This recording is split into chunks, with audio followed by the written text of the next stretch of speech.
Bonjour à tout le monde. Dans cette vidéo, je vous donne la correction d'un exercice extrait de l'exercice 4 juin 2018.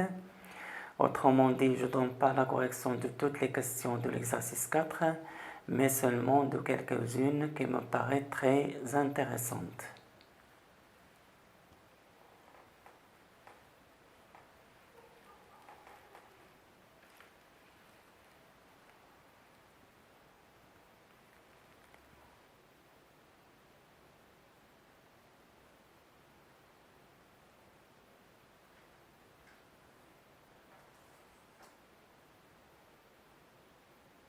Avant d'entamer la correction, je vous donne les deux propriétés qu'il faut savoir pour l'inégalité des accroissements finis. La première propriété, si f est une fonction continue sur un intervalle fermé AB, et si f est dérivable sur un intervalle ouvert AB, et s'il existe k appartenant à R plus tel que quel que soit x appartenant à l'intervalle ouvert AB, valeur absolue de f' de x est inférieure ou égale à k, alors valeur absolue de f de b moins f de a est inférieure ou égale à k fois valeur absolue de b moins a. Pour la deuxième propriété, si f est dérivable sur un intervalle i, et s'il existe k appartenant à R plus tel que quel que soit x appartenant à i, valeur absolue de f' de x est inférieure ou égale à k, alors quel que soit le couple xy appartenant à i carré, la valeur absolue de f de x moins f de y est inférieure ou égale à k fois la valeur absolue de x moins y. Pour la première question petit a, on doit montrer que quel que soit x appartenant à l'intervalle ouvert 0 plus l'infini, cette intégrale est égale à x moins ln de 1 plus x. Alors soit x un élément de l'intervalle ouvert 0 plus l'infini. On a l'intégrale de 0 à x de t sur 1 plus t dt est égale à l'intégrale de 0 à x de t plus 1 moins 1 sur 1 plus t dt. Et ça donne l'intégrale de 0 à x, t plus 1 sur 1 plus t, ça donne 1, donc il reste moins 1 sur 1 plus t, le tout dt. Et ça donne, entre crochets, primitive de 1 par rapport à la variable t, c'est t, et primitive de 1 sur 1 plus t, c'est ln de valeur absolue de 1 plus t. Et ça, c'est entre 0 et x. Alors, je remplace par x, j'aurai x moins ln de valeur absolue de 1 plus x. Moins, je remplace par 0, j'aurai 0. Or, x, il est strictement positif. Donc, 1 plus x est strictement positif. D'où valeur absolue de 1 plus x est égale à 1 plus x. Et donc, l'intégrale de 0 à x de t sur 1 plus t dt est égale à x moins ln de 1 plus x. Et ça, c'est valable quel que soit x appartenant à l'intervalle ouvert 0 plus l'infini. Pour la question petit b, en utilisant le changement de variable u est égal à t carré avec t supérieur ou égal à 0, on doit montrer que l'intégrale de 0 à x de t sur 1 plus t dt est égale à 1 demi fois l'intégrale de 0 à x carré de 1 sur 1 plus racine de u du. Alors, on a u est égal à t carré. Si on dérive u par rapport à t, du sur dt est égal à la dérivée de t carré, c'est 2t. Et on a de la relation u est égal à t carré, racine de u est égal à racine de t carré. Or, t est positif, donc racine de t carré est égal à t. Donc, on a t est égal à racine de u. Pour les bornes, si t est égal à 0, on a u est égal à 0 carré, c'est 0. Et si t est égal à x, on a u est égal à x carré. u est égal à x carré. Donc, l'intégrale de 0 à x de t sur 1 plus t dt est égale. Je change les bornes, donc j'aurai 0x carré. Là, on a t fois dt. D'après cette relation, t dt est égal à 1 demi du. Donc, 1 demi du divisé par 1 plus, et le t, c'est racine de u. Je peux faire sortir le 1 demi de l'intégrale, c'est une constante, c'est 1 demi fois l'intégrale de 0 à x carré de 1 sur 1 plus racine de u du. Alors en fin de compte, on a montré que l'intégrale de 0 à x de t sur 1 plus t dt est égal bien à 1 demi fois l'intégrale de 0 à x carré de 1 sur 1 plus racine de u du.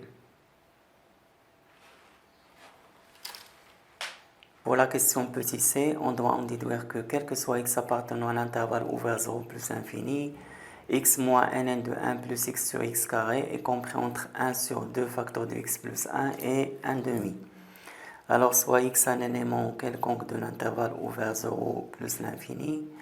D'après la question petit a, on sait que l'intégrale de 0 à x de t sur 1 plus t dt est égale à x moins ln de 1 plus x. Et d'après la question petit b, on sait que 1 demi fois l'intégrale de 0 à x carré de 1 sur 1 plus racine de u du est égal à l'intégrale de 0 à x de t sur 1 plus t dt. Donc par transitivité, on en déduit que 1 demi fois l'intégrale de 0 à x carré de 1 sur 1 plus racine de u du est égal à x moins ln de 1 plus x. Alors, soit u un élément de l'intervalle fermé 0x carré, donc u est compris entre 0 et x carré, donc racine de u, elle est compris entre racine de 0 c'est 0 et racine de x carré c'est x parce que x est positif. Alors si on ajoute 1 aux trois côtés, on aura 1 inférieur ou égal à 1 plus racine de u, inférieur ou égal à 1 plus x. On a ici les trois termes sont strictement positifs. Donc si on passe à l'inverse, on va renverser l'ordre. Là, supérieur ou égal à 1 sur 1 plus x. Et là, inférieur ou égal à l'inverse de 1, c'est 1. En fait, on a montré que quel que soit u appartenant à 0x carré, on a 1 sur 1 plus racine de u est compris entre 1 sur 1 plus x et 1. Notons ça la relation 1. D'autre part, on a les fonctions u donne 1 sur 1 plus x et la fonction constante u donne 1 et la fonction u donne 1 sur 1 plus racine de u sont des fonctions continues sur l'intervalle 0x carré. En fait, ces deux fonctions sont constantes par rapport à la variable u, donc elles sont continues sur cet intervalle. Et là, on sait que la fonction racine de u est continue sur l'intervalle 0 plus l'infini. Donc en particulier, elle est continue sur cet intervalle parce que ça est inclus dans 0 plus l'infini. Donc la fonction 1 plus racine de u, elle est continue sur l'intervalle 0x carré. Et on a quel que soit u appartient à cet intervalle, 1 plus racine de u est différent de 0.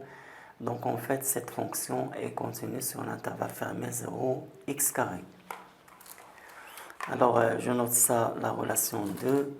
Donc de 1 et 2, on peut en déduire que l'intégrale de 0 à x carré de 1 sur 1 plus racine de u du est compris entre l'intégrale de 0 à x carré de 1 sur 1 plus x du et l'intégrale de 0 à x carré de 1 du. Alors 1 sur 1 plus x, c'est une constante par rapport à cette intégrale, parce que la variable c'est u, donc je peux la faire sortir. 1 sur 1 plus x fois l'intégrale de 0 à x carré de 1 du, inférieur ou égal à l'intégrale de 0 à x carré de 1 sur 1 plus racine de u du, et la fonction primitive de 1 par rapport à la variable u, c'est u, entre 0 et x carré. Là, c'est 1 sur 1 plus x. Même chose ici. On aura la variable u entre 0 et x carré. Et là, l'intégrale de 0 à x carré de 1 sur 1 plus racine de u du. Et si je calcule ici, je remplace u par x carré, c'est x carré. Moi, je remplace u par 0, c'est 0. Alors ça donne aussi x carré. Donc, en fait, ça, c'est x carré sur 1 plus x. Inférieur ou égal à l'intégrale de 0 à x carré, 1 sur 1 plus racine de u du, inférieur ou égal à x carré. En fait, on a montré que cette intégrale est comprise entre x carré sur 1 plus x et x carré. Donc, 1 demi fois x carré sur 1 plus x est inférieur ou égal à 1 demi fois l'intégrale de 0 à x carré de 1 sur 1 plus racine de u du. Et ça, c'est inférieur ou égal à 1 demi x carré. Or, 1 demi fois cette intégrale, on sait que c'est égal à x moins ln de 1 plus x. Donc, ça va être compris entre 1 demi fois x carré sur 1 plus x. Et là, 1 demi fois x carré. Et on va multiplier tous les termes par 1 sur x carré, qui est un nombre strictement positif. Donc, l'ordre ne change pas. Donc là, il reste 1 sur 2 facteur de x plus 1 inférieur ou égal à x moins ln de 1 plus x, le tout sur x carré, et là inférieur ou égal à 1 demi. En fait, on a montré que quel que soit x appartenant à l'intervalle 0 plus l'infini ouvert, on a bien x moins ln de 1 plus x, le tout sur x carré, elle est comprise entre 1 sur 2 facteur de x plus 1 et 1 demi.